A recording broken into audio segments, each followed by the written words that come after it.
My problem in practice is that teachers don't always use best practice slash new methods to teach students.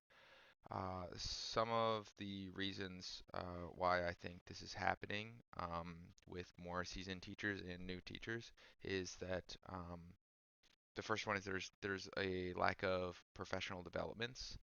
A lot of times, once you get out into the working world, the or teaching world, the main way to further your skills and hone your skills is through professional developments, but a lot of the professional developments are not relevant to specifically your subject. They're more broad and about different new things that are coming up with, say, statewide or district-wide pushes.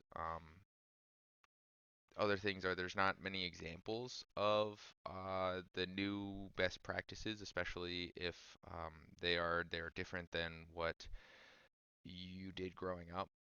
So then um, you don't really have a framework all the time to base these lessons off of. And in order to learn some of these new best practices without professional developments, you'd have to sacrifice your prep to view other teachers that are trying these things out. And prep time is just too valuable to sacrifice, especially for teachers that are not entirely sure on the best practices or the new practices. There's a lack of materials most of the time, specifically with math and doing whiteboard things. Not all classrooms have enough whiteboards, and whiteboards are expensive, so there's a material problem.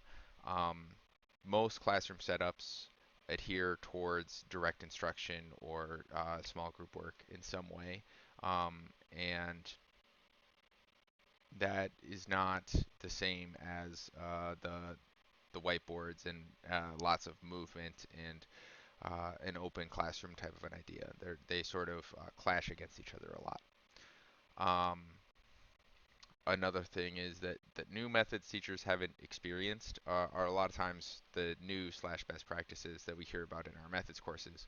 Um, so if you haven't experienced it, then there's minimal to no prior knowledge of what a good lesson looks like for those types of practices. So if you wanted to try something out and you're trying to then think about how that lesson went, it could be hard to tell if it was a good lesson or a bad lesson and what elements could be changed if you just don't really know where to start. There's also a lot of uncertainty in how to design the lessons using a different method than you're used to, because there's a lot of nitty-gritty details on like, well, should I present information this way or this way, and why would I want to do either way? Um, and it can be difficult to determine that when you're doing a new method that might want kids information to be presented in a different way than it normally is. Um, there's also a severe lack of time. Um, there a lot of times there's not a whole lot of time given to try these new methods. Specifically, time during the school year. A direct quote that when I was talking with another teacher was, "There's not enough time in the year to try something and have it go poorly." So, um, in order to be like, I want to try this new method out for this unit, well, if it goes poorly, then you're that much time behind and you have to catch up going forward.